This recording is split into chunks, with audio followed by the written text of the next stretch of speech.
I am Allison, 28, an architect who designed my dream lakefront home with my own two hands. 10 years ago, my parents Thomas and Karen disowned me for choosing architecture over medicine. I scraped by, built my career, and finally created a beautiful life with my partner James. Then, out of nowhere, my parents called after a decade of silence. Not to apologize, but to demand I host my golden child brother Michael's wedding at my home. I refused. They decided to come anyway. If you're going through family drama too, let me know where you're watching from. Hit like and subscribe to join others who understand what standing up to manipulation feels like. Growing up, I always knew where I stood in our family hierarchy. My brother Michael was the golden child, the cherished firstborn son who could do no wrong in our parents' eyes.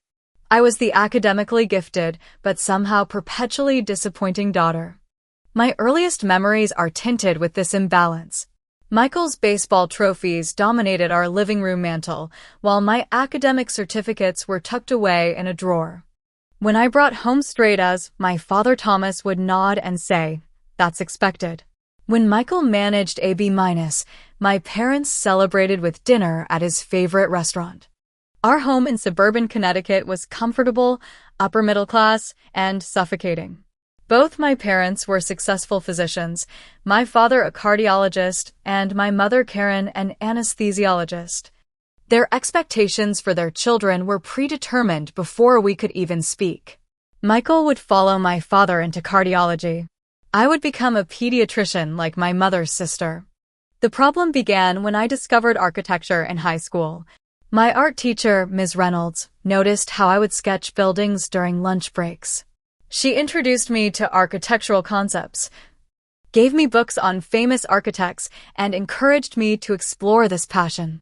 For the first time, I felt a calling that was uniquely mine. "You have a gift, Allison, MS." Reynolds told me after I completed my first serious design project junior year. "You see spaces in a way most people don't." When I tentatively shared my interest in pursuing architecture with my parents, their dismissal was immediate. "That's a nice hobby, but not a real career path," my mother said, not looking up from her medical journal. "Architects spend years struggling before they make any money, if they ever do," my father added. "Medicine is secure, respected. Architecture is for dreamers." Still, I applied to architecture programs secretly, alongside the pre-med tracks my parents selected. When acceptance letters arrived, including a full scholarship to Cornell's architecture program, I gathered my courage and tried again. "I got a full ride to Cornell for architecture," I announced at dinner. "I want to pursue this." The argument that followed was brutal.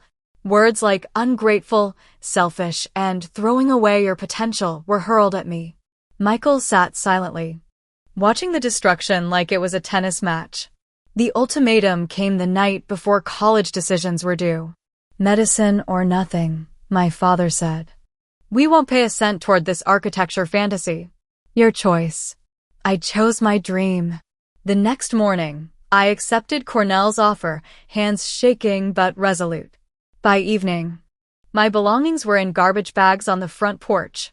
My bank account, which had held my childhood savings, was emptied, legally, as my parents had been co-signers. My cell phone was cut off. At 18, I was homeless, nearly penniless, and completely on my own. The next 4 years were a blur of exhaustion. I worked 3 part-time jobs while maintaining my scholarship requirements. My apartment was a converted storage room in an elderly woman's house in exchange for helping her with groceries and yard work. I ate ramen and whatever was on clearance. During holidays, when dorms closed, I house sat or crashed on friends' couches. During sophomore year, in a moment of weakness during Christmas break, I attempted reconciliation. I called my parents from a friend's phone. My mother answered, listened to my voice for 3 seconds, then said, "You made your choice," and hung up. After graduation, I landed an entry-level position at a small but innovative firm in Boston. Over the next 6 years, I climbed from junior designer to project lead.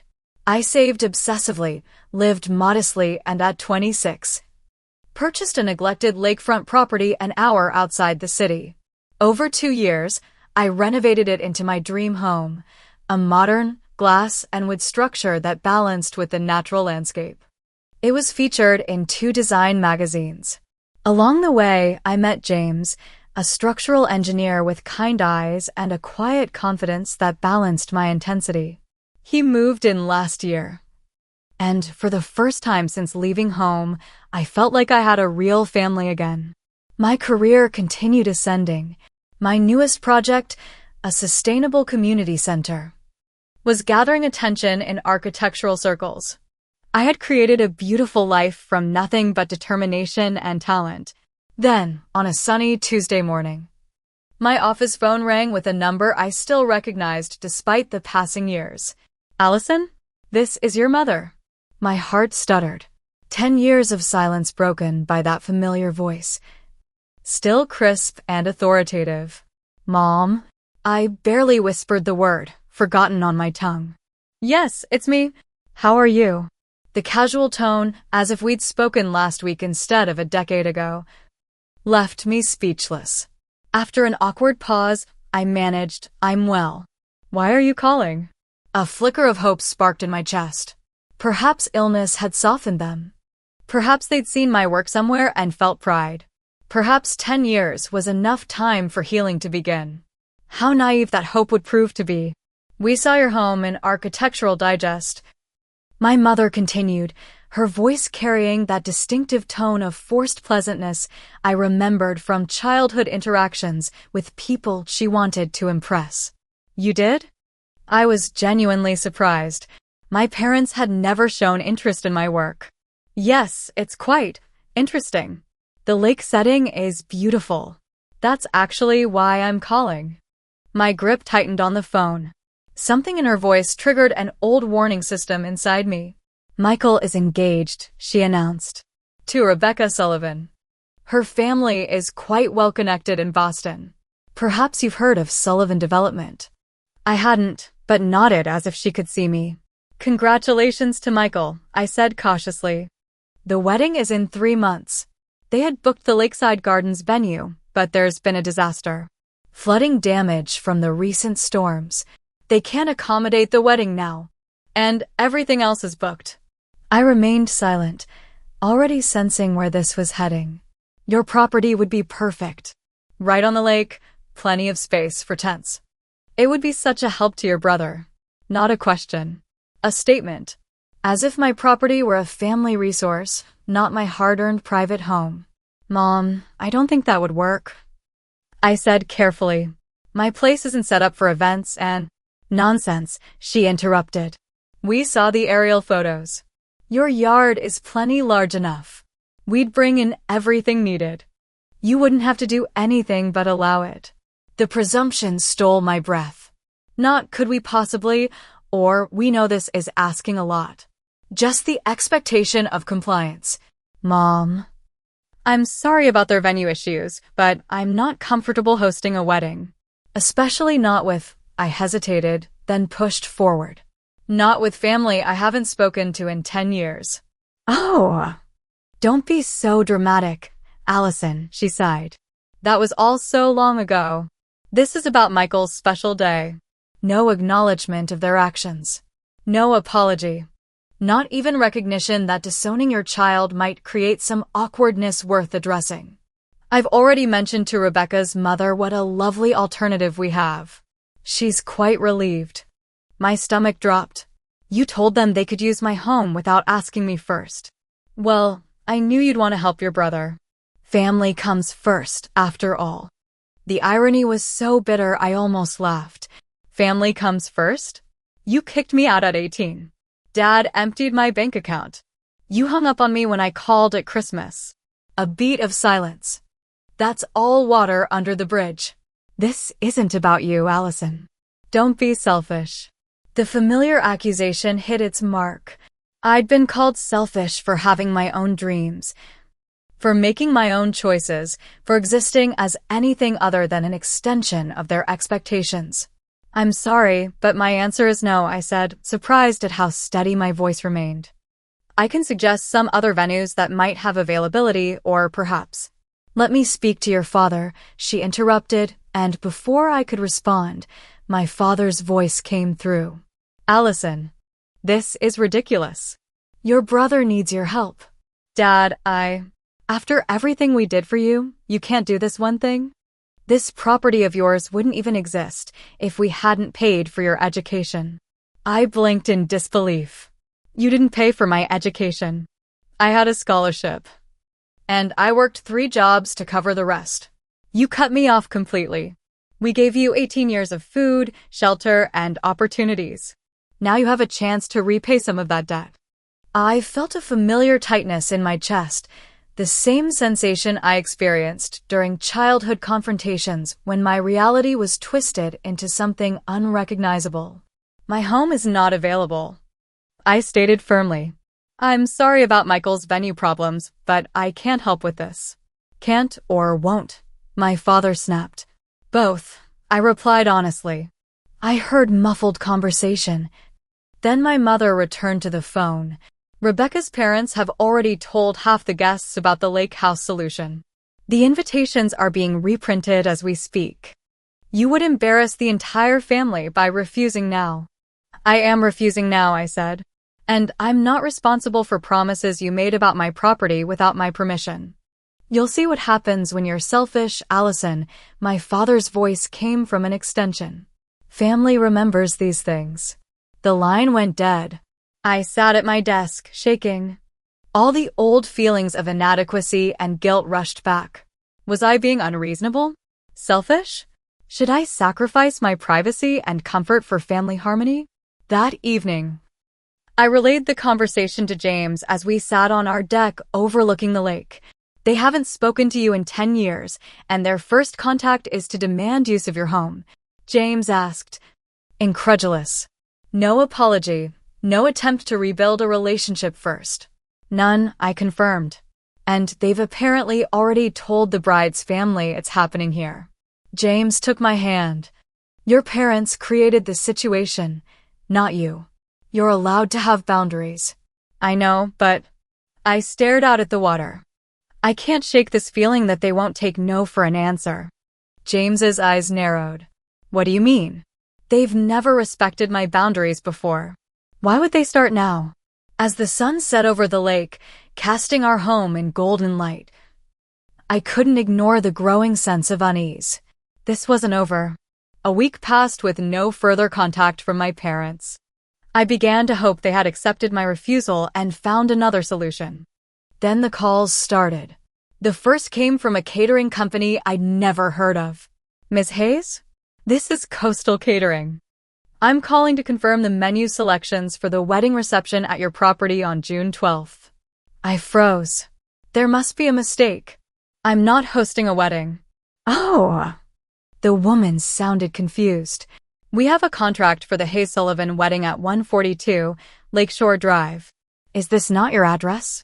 It is, but I never authorized this event, I explained. Who contracted your services? A Mr. Thomas Hayes. He signed all the paperwork and paid the deposit. My father had not only moved forward with plans, but had apparently forged my consent. Before I could fully process this, another call came in from a florist asking about delivery access points to the venue. Then a rental company about chairs and tents. A portable restroom provider. A valet parking service. A string quartet. With each call, my anxiety spiraled. This wasn't a misunderstanding. This was a coordinated campaign to force my compliance through momentum and public pressure. I spent an entire afternoon contacting each vendor, explaining the situation and requesting cancellation. Most were sympathetic, but pointed to binding contracts signed by my father. Cancellation would mean forfeiting substantial deposits. I'm sorry, the florist said kindly. But we've already ordered specialty blooms from overseas. Your father was very specific about the arrangements. That evening, a design colleague texted me. Saw the news about hosting your brother's wedding. The Sullivan connection is huge, great networking opportunity. Confused, I asked what she meant. She sent me a link to Rebecca's mother's Instagram account. There, in vibrant display, were photos of my property taken from the lake, accompanied by a gushing post. Thrilled to announce the new venue for Rebecca and Michael's special day. This stunning lakefront architectural gem belongs to Michael's talented sister. Family coming together to create perfect memories. Hashtag Sullivan Hayes Wedding, hashtag Lakefront Dream. The post had hundreds of likes and comments congratulating them on the gorgeous family venue. Several commenters mentioned looking forward to seeing the property in person. My hands shook with anger and violation. They were using social media to create public expectation, making it increasingly difficult for me to refuse without appearing heartless. I called my parents immediately. "What the hell do you think you're doing?" I demanded when my mother answered. "You've contacted vendors and told everyone the wedding is happening at my house after I explicitly said no." Language, Allison, my mother chided, as if I were still a teenager. "We assumed you'd reconsider once you had time to think about it. It's just one day. Stop being difficult. This is my home, not a venue for rent. You can't just decide to use it without my permission." "Your brother has been there for this family his entire life," she replied coldly. "The least you could do is offer your home for his special day." "I built this home myself after you threw me out," I reminded her. "Michael has never even seen it." "Neither have you. All the more reason to share it now. Family healing and all that."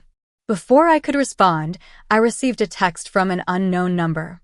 Opening it revealed a message from Michael. "Sis, don't know why you're being difficult about the wedding. Mom and Dad have already done all the work. Just let it happen. It would mean a lot to Rebecca." After 10 years of silence. This was his first communication. No hello. No how are you. Just entitlement wrapped in familial obligation. I replied, "This is my private home, not a wedding venue." I said no. That should be respected. His response was immediate. "Don't be so selfish. It's just one day." The same accusation, passed down from parent to golden child. I blocked his number. That night, unable to sleep, I searched social media for more information. What I found horrified me. An event page for the Hayes Sullivan lakefront wedding included my full address. Posts from Rebecca's friends discussed carpooling to my home. Comments about looking forward to exploring the award-winning architecture. Worst of all, I discovered digital invitations had already been sent to over 150 guests, with my address prominently displayed along with accommodation recommendations for nearby hotels. The wedding date was just 3 weeks away. I had a full-blown anxiety attack. James found me on the bathroom floor, hyperventilating, clutching my phone with the evidence of my family's complete disregard for my boundaries. "They're coming anyway," I gasped between breaths. "All of them. They're just going to show up and take over." James's expression hardened in a way I'd never seen. "We need to take legal action." Against my own family? It would be a public spectacle. "Allison, they're creating the spectacle. You're just protecting yourself." As my breathing steadied, I felt a strange calm replace the panic. This violation had crossed a line from which there was no return. My remaining hope for eventual reconciliation evaporated, replaced by a clear-eyed determination. "You're right," I said finally. "I need to protect myself. But I'm going to do it my way." The next morning, I called my friend Stephanie, a lawyer who specialized in property disputes. Over coffee on my deck, I laid out the entire situation. "This is a clear case of attempted trespassing," she said after reviewing the vendor contracts and social media posts. "They have no legal right to use your property without consent, regardless of family relationship." "What are my options?" I asked. "We could send a cease and desist letter, file for a temporary restraining order, or pursue damages for misrepresentation. But frankly, given the timeline and family dynamics, I'm concerned they'll ignore legal notices." "They absolutely would," I confirmed. "They've never respected boundaries on paper or in person." Stephanie tapped her pen thoughtfully. "Then we need to prepare for the possibility they'll show up anyway. Document everything. Save all communications refusing permission. Install security cameras if you don't already have them. That afternoon, James helped me install a comprehensive security system with cameras covering all access points to our property. We documented every communication, created a timeline of events, and compiled screenshots of social media posts using my address without permission. I also spoke with my neighbor Marcus, a retired police officer who lived in the only other house accessible by our private lane. "That's completely unacceptable," he said when I explained the situation. "Patricia and I will keep an eye out for unusual activity. Just say the word if you need backup." Next, I contacted the local police department's non-emergency line to explain the potential situation. "We're expecting unauthorized individuals may attempt to set up a large event on our property against our explicitly stated wishes," I explained. "I want to document my refusal in advance." The officer, a woman named Riley, was understanding. "We don't typically get involved in family disputes unless there's a crime in progress, but I'll make a note in our system. If you need assistance on the day, reference this conversation." My most difficult call was to Rebecca herself. I found her number through social media and reached out directly. "Rebecca? This is Allison Hayes, Michael's sister." "Allison. Oh my goodness, I'm so excited to finally talk to you. Your home looks absolutely stunning in the photos. We're so grateful you're letting us use it for the wedding." My heart sank. "Rebecca, that's actually why I'm calling. I never agreed to host your wedding. My parents moved forward with these plans without my permission." Silence stretched across the line. "But your parents said you were thrilled to help. That you suggested it when their venue fell through." "I'm sorry, but that's not true.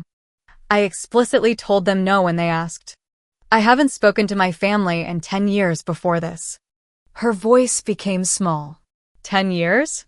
Michael told me you were just busy with work, that you traveled a lot. We've been estranged since I was 18. I've never even met you. Though I'm sure you're lovely. But I can't host your wedding. My home is not available." She began to cry. "Everything's already arranged. People have booked flights. The invitations are sent. What am I supposed to do now?" Despite myself, I felt a pang of sympathy. Rebecca was caught in my parents' manipulation just as I had been for years. "I'm truly sorry they put you in this position," I said gently. "I can suggest some alternative venues that might have last-minute availability." Her tears turned to a strange determination. "No, we'll figure something out. Maybe we can still work this out. I'll talk to Michael and your parents. There must be a misunderstanding." After hanging up, I realized Rebecca, too, had been enfolded into my parents' reality distortion field. She wasn't going to help de-escalate the situation. That evening, James suggested we simply leave town for the weekend of the planned wedding. We could go to my parents' lake house in Vermont. Let them arrive to an empty property with no access. I considered it. Running away would certainly be easier. But something inside me rebelled at the thought. "No," I said finally. "This is my home. I worked too hard for it. If I leave, I'm sending the message that my boundaries don't matter, that they can steamroll me if they push hard enough." This ends now. With new resolve, I developed a 3-part plan. First, I would be present and physically block access to my property, documenting everything. Second, I would arrange a backup plan for the innocent guests caught in the middle. Third, I would prepare evidence to show my family, especially Michael, exactly what had transpired over the years. The next 3 weeks were a flurry of preparations.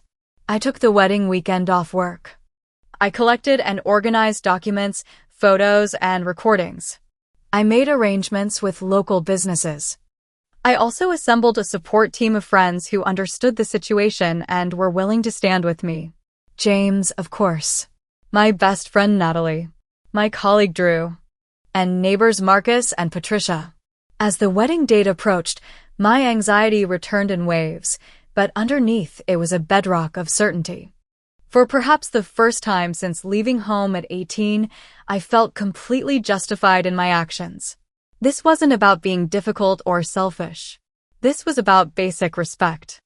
The day before the wedding, I received a final text from my mother. Vendors will arrive at 7 a.m. Please ensure the gate is unlocked. I didn't respond. The time for words had passed. Tomorrow would be about action. I woke before dawn on the day of the wedding, adrenaline already coursing through my system. James and I had barely slept, both of us anticipating the confrontation to come. "Are you ready for this?" he asked, handing me coffee on our deck as the sun began to rise over the lake. "As ready as I'll ever be," I replied, watching the mist rise from the water. The peacefulness of the scene stood in stark contrast to the chaos I knew was coming. At 6:45 a.m., the security system alerted us to vehicles approaching the gate at the end of our long driveway. I watched on the monitor as 2 large rental trucks pulled up, followed by a van with Coastal Catering emblazoned on the side. "Right on schedule," James muttered. We walked down to the gate together, where we found workers already unloading equipment. "Good morning," I said pleasantly. "Can I help you?" A man with a clipboard looked up. "Morning, ma'am. We're here for the Hayes-Sullivan wedding setup." "I'm Allison Hayes, and I didn't authorize any wedding on my property." The man frowned, checking his paperwork.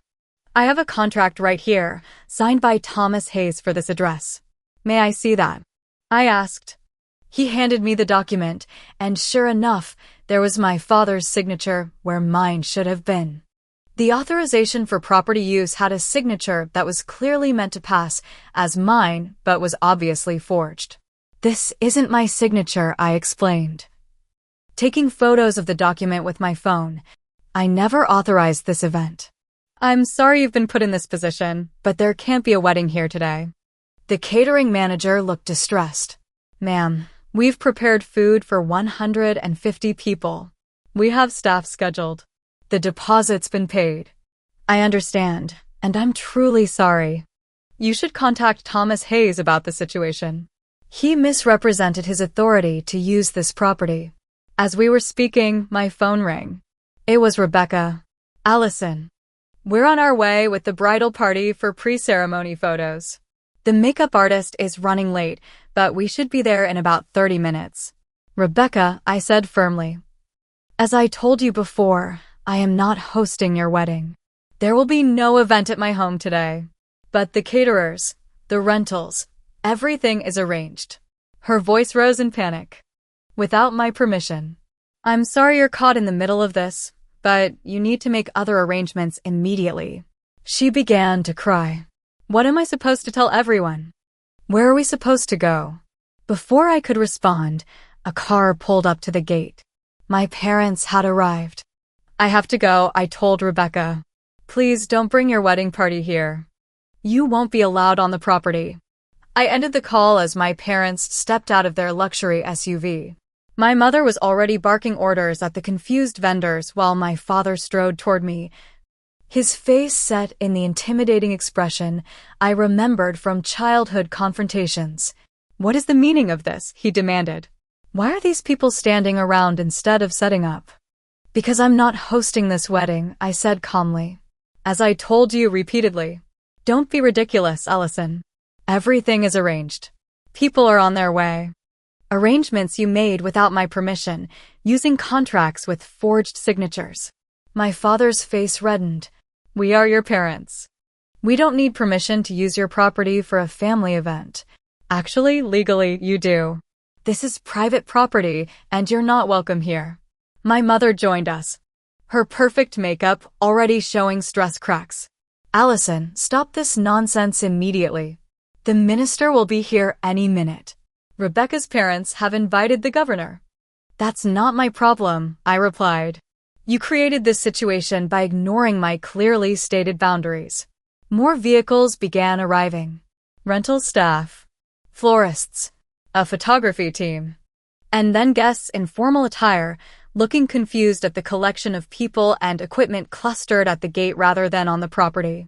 James stepped forward. "Everyone, Please listen up. There has been a misunderstanding. No wedding has been authorized at this property. The owners have not given permission for this event. Murmurs of confusion spread through the growing crowd. A woman in an expensive suit whom I recognized from photos as Rebecca's mother approached. What's going on? Why isn't setup underway? My mother pulled her aside, speaking in hushed but clearly agitated tones. The woman's expression shifted from confusion to embarrassment to anger as she looked back and forth between my mother and me. Another car arrived, and Michael stepped out, looking handsome in his tuxedo. He strode directly to me. What the hell, Allison? You're really going through with this? Ruining my wedding out of spite? I'm not ruining anything, Michael. I simply refuse to host an event I never agreed to. This is the consequence of ignoring my clearly communicated boundaries. It's just one day, he shouted, loud enough that the gathering crowd fell silent. One day you could do something for this family instead of always thinking about yourself. I haven't been part of this family for 10 years, I reminded him. By all of your choices, not mine. Rebecca arrived next, already in her wedding dress, makeup streaked with tears. She ran to Michael, then looked at me with a mixture of anger and desperation. Please, she begged. Please don't do this to us.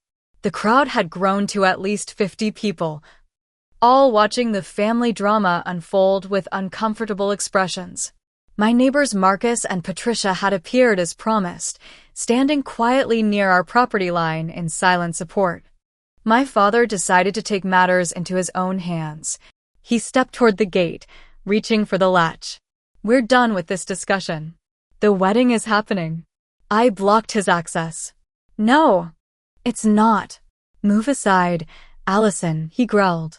This is private property. You do not have permission to enter. He reached out as if to physically move me aside, and James immediately stepped between us. Sir, don't make this worse than it already is. My father's face contorted with rage. This is family business. Stay out of it. This is trespassing. I corrected. And James is my family now. That's when I nodded to Marcus, who made a phone call. Within minutes, a police cruiser pulled up, and Officer Riley stepped out. What seems to be the problem here? She asked, though her knowing glance at me confirmed she remembered our previous conversation. These people are attempting to access private property without permission, I explained. I'm the homeowner, Allison Hayes. Officer Riley nodded. I remember our conversation, Ms. Hayes. She turned to my father. Sir, do you have permission to be on this property? I'm her father, he blustered. I don't need permission.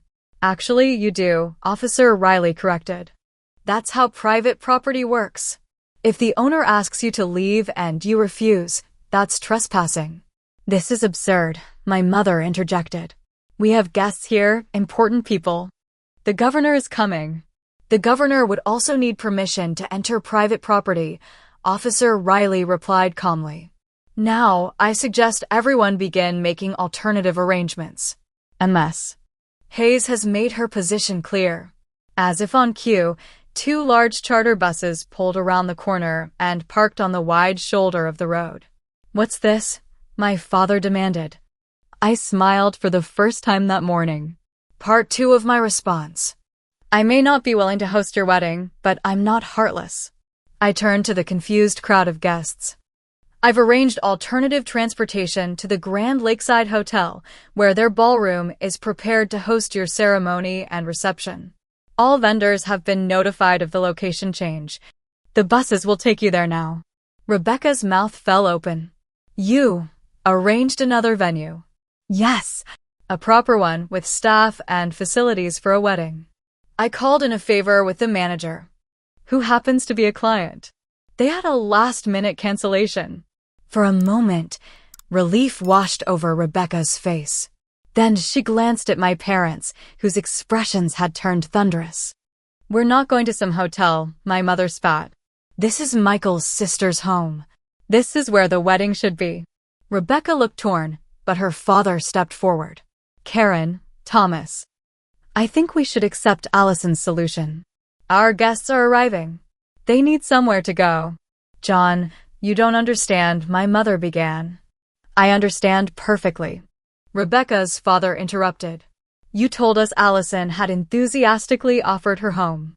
That was clearly not the case. You've put everyone in an impossible situation, and Allison has found a gracious way out. We're taking it.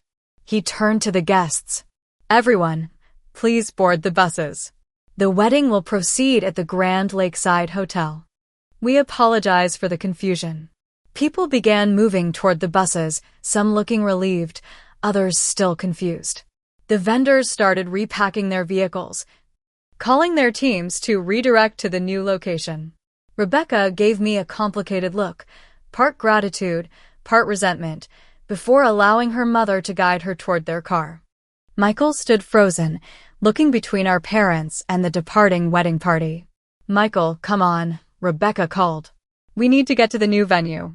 After a moment's hesitation, he followed her, but not before giving me a look of pure betrayal. As the crowd dispersed, only my parents remained, facing me across the gate that separated my property from the road. This isn't over, my father said, his voice deadly quiet. Actually, I replied, I think it is. As the last of the wedding guests departed on the charter buses, an uncomfortable silence descended. My parents stood rigid with fury, the morning sun highlighting the decades of disapproval etched into their faces. You've always been determined to embarrass this family, my mother finally said, her voice trembling with anger. From the moment you defied our wishes about your education. Embarrass the family? I repeated incredulously. You're the ones who forged my signature on vendor contracts and told everyone they could use my home without permission. We shouldn't need permission, my father exploded. We're your parents. We raised you, fed you, clothed you. Until you didn't, I reminded him. Until you threw me out for daring to have my own dreams. Your selfish dreams, he corrected. We had a plan for you, a secure future. You threw it away for this, building nonsense. I gestured to my home behind me, the award-winning design I'd created with my own hands. This building nonsense built me a life you tried to deny me. And now you've ruined your brother's wedding day, my mother added. Do you have any idea what this will do to our reputation? The governor was coming. I didn't ruin anything, I said firmly. I provided an alternative venue at my own expense. The wedding will proceed without interruption. The only thing ruined is your attempt to steamroll my boundaries. Boundaries, my father scoffed. Such therapeutic nonsense. Family doesn't have boundaries. Healthy families respect each other, James interjected quietly. They don't disown their children for following their passion. My father turned his glare to James. You know nothing about our family. I know what Allison has told me. James replied evenly. And I've seen how you treat her firsthand today. A car door slammed behind us. Michael had returned alone, still in his tuxedo, his face flushed with anger. Rebecca is crying her eyes out, he accused, striding toward me. Her perfect day is ruined because you couldn't let go of old grievances for one day. Old grievances? I stared at him in disbelief. Michael, they disowned me, emptied my bank account, left me homeless at 18, and you never once reached out in 10 years. You chose to leave, he argued. You chose your precious architecture over family. I chose not to be a doctor. That's all. They chose to cut me off completely in response. You were always difficult. My mother interjected. Always defiant. We gave you everything. Accept acceptance, I said quietly. Accept love without conditions. Michael's expression faltered slightly. What are you talking about? They loved you. We all did.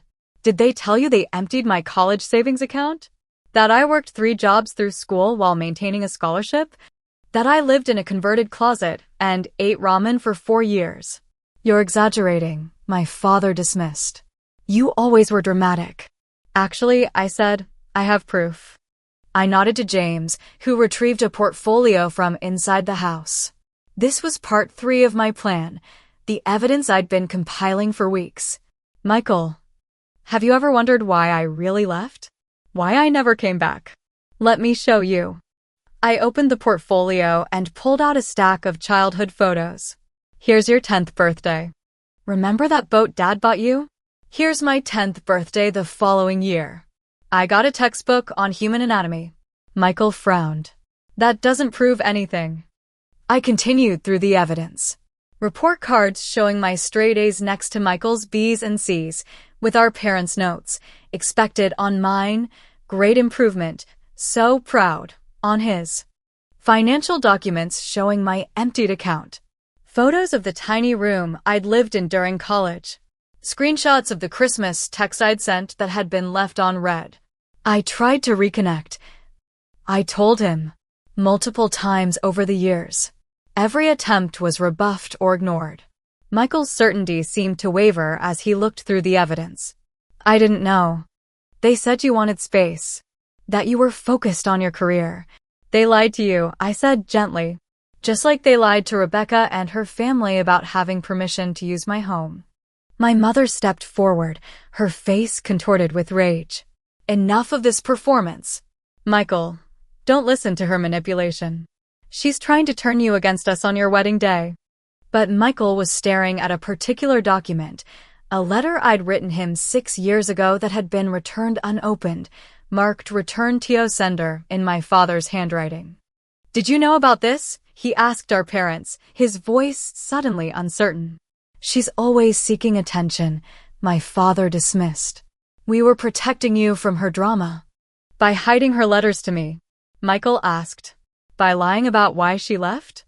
A subtle shift occurred in my brother's face, the first crack in the golden child facade I'd seen since childhood. For perhaps the first time, he was seeing our parents clearly. This whole time, he said slowly, I thought Allison abandoned us. That's what you told me. We did what was necessary, my mother insisted. Your sister made her choices. And you made sure those choices had the harshest possible consequences, I added quietly. My father had had enough. He stepped toward me aggressively, finger pointed. You ungrateful. Manipulative. Before he could finish, Officer Riley, who had been standing discreetly nearby, moved forward. Sir, I'm going to ask you to step back and lower your voice. This is a family matter, he shouted. This is potential harassment on private property, she corrected. And I'm still here because MS. Hayes expressed concerns about exactly this scenario. My father looked from the officer to me, his face mottled with fury. You called the police on your own parents? I protected myself from people who have consistently disregarded my boundaries, I corrected. Your relationship to me doesn't entitle you to mistreat me. Officer Riley stepped between us. I think it's time for you to leave, sir. Ma'am. Your son's wedding is proceeding at the hotel, and you should be there. After a tense moment, my mother grabbed my father's arm. Thomas. Let's go. We have guests waiting. We'll deal with this betrayal later. As they turned to leave, my father shot back one final barb. Don't ever expect to be welcome in this family again. I haven't been welcome for 10 years, I replied. Nothing has changed today except that I'm finally standing up for myself. They stormed to their car and drove away, leaving Michael standing alone, still holding the evidence of our parents' manipulation. I need to get to my wedding, he said finally, his voice subdued. You should, I agreed. Rebecca deserves her day. He hesitated, then asked, Did you really arrange the backup venue? Pay for it? Yes. The guests are innocent in all this. So is Rebecca. He nodded slowly. That was thoughtful. Considering everything. An awkward silence fell between us, a decade of separation and misunderstanding too vast to bridge in a moment. I didn't know, he finally said, about any of it. I believed them when they said you wanted nothing to do with us. And I believed I'd been completely forgotten, I replied. That no one even wondered how I was surviving. Michael looked down at the evidence in his hands, then back at my home. You did well for yourself. Despite everything. I did. I acknowledged. But it was harder than it needed to be. He handed the portfolio back to me. I should go. Rebecca is waiting. Of course. He turned to leave, then paused. Allison, after the honeymoon, maybe we could talk? I'd like to hear your side of things. The full story. It wasn't an apology. It wasn't even a clear acknowledgement of the harm done. But it was the first genuine communication from my brother in a decade, the first time he'd shown interest in my experience rather than our parents' narrative. I'd be open to that, I said carefully. He nodded once, then walked to his car and drove away. James put his arm around my shoulders as we watched Michael disappear down the road. You okay? I don't know. I answered honestly, but I think I will be. As we turned back toward our home, still peaceful, still ours. Boundaries now firmly established, I felt a strange mixture of grief and liberation. The family I'd been born into might never truly accept me, but I'd stood my ground. I'd protected what I'd built. And perhaps, just perhaps, a small door had opened for a different kind of relationship with my brother in the future. For now, that was enough. A week passed before I heard anything about the wedding. No angry calls from my parents. No messages from Michael. The silence was both a relief and oddly unsettling after the intensity of the confrontation. Then, on a quiet Sunday morning, an email arrived from Rebecca. Allison, I wanted to thank you for arranging the backup venue. Once we got past the initial shock, everything went beautifully. The Grand Lakeside Hotel was actually perfect, and their staff was incredible on such short notice. I'm sorry for the role I played in the situation with your home. I truly believed your parents had your blessing. Michael has been telling me more about your family history, and I realize now how complex things are. I hope someday we might get to know each other properly. Sincerely, Rebecca. Attached were a few photos of their ceremony in the hotel's garden pavilion, overlooking the same lake visible from my property, but from the opposite shore. They looked happy. The setting was elegant. No one viewing these images would ever guess the chaos that had preceded them. I browsed social media and found posts from various guests about the wonderful lakeside wedding, with no mention of the venue change or family drama. Rebecca's mother had shared professional photos with a simple caption, "A perfect day for Rebecca and Michael." The narrative had been successfully rewritten, the messy reality tidied away. That afternoon, my phone rang with Michael's number. Hi, I answered cautiously. Hey, he replied, equally tentative. We're back from our mini honeymoon. I thought, maybe we could get coffee sometime. We arranged to meet at a neutral location halfway between our homes. When I arrived at the cafe 3 days later, I almost didn't recognize my brother. Gone was the entitled expression I remembered. He looked humbled. Thanks for coming, he said as we sat with our drinks. Of course. An awkward silence stretched between us. I've been doing a lot of thinking, Michael finally began. After seeing those photos, those letters, I started remembering things differently. How Mom and Dad always compared us. How they put so much pressure on you. I nodded, letting him continue. They told me you cut us off. That you wanted nothing to do with the family because you were embarrassed by your choices. He stared into his coffee. I believed them because it was easier than thinking they'd just thrown you away. It was easier for me to think you didn't care than to accept you chose their side. I admitted, I didn't choose. I just didn't question, he corrected. Which might be worse. Another silence, less awkward this time. Rebecca likes you, he offered. Says arranging that backup venue was incredibly classy given the circumstances. I smiled slightly. She seems nice. I'm glad you found someone good. She's been pushing me to see a therapist, actually, to talk about our family dynamics. He looked almost embarrassed by the admission. I'm starting next week. This surprised me more than anything else. In our family, therapy had always been dismissed as weakness. Unnecessary drama. That's really good, Michael. What about you? He asked. How did you? I mean, after everything. How did I survive? I finished for him. It wasn't easy. But I found people who supported me for who I actually am, not who they wanted me to be. I built a chosen family. Like James, he nodded. Yes. And friends who became family. And a supportive professional community. Michael looked out the window. I keep thinking about what I missed. 10 years of your life. Your career. This amazing house you built. I miss things too, I reminded him. Your college graduation. Meeting Rebecca. Watching you become an adult. Do you think, is there any way to get some of that time back? I considered this carefully. We can't get back the past. But maybe we can build something new. Something healthier. What about mom and dad? He asked. That's more complicated, I admitted. They've shown no remorse, no recognition of the harm they caused. I can't have a relationship with people who refuse to respect my boundaries. I understand that better now, he said, after seeing how they acted at your house. It opened my eyes to a lot of things. We talked for nearly 2 hours, beginning the slow, careful work of reintroducing ourselves as the adults we'd become rather than the children we'd been. No miraculous healing, no instant family restoration, just small steps toward a potential relationship.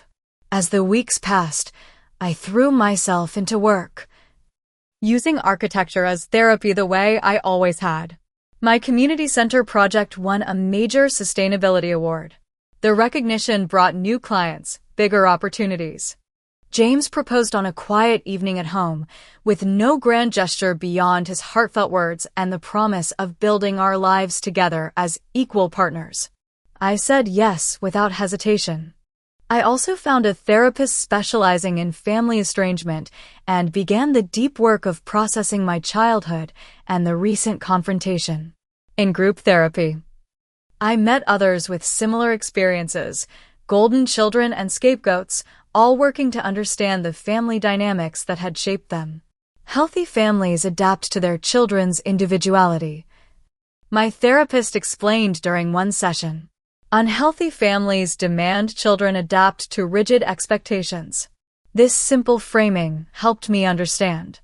The problem had never been my dreams or choices. The problem was a family system that couldn't accommodate difference or independence. 3 months after the wedding incident, Michael invited me to dinner at his home. Rebecca welcomed me warmly, showing me around with genuine pride. On their mantel sat a small, framed photo that caught me by surprise. Michael and me as children, arms around each other at some long-forgotten beach vacation, both smiling without self-consciousness. I found it in an old album, Michael explained, from before everything got complicated. It was a small gesture, but meaningful, an acknowledgement of our shared history and the innocent connection that had existed before our parents' expectations divided us.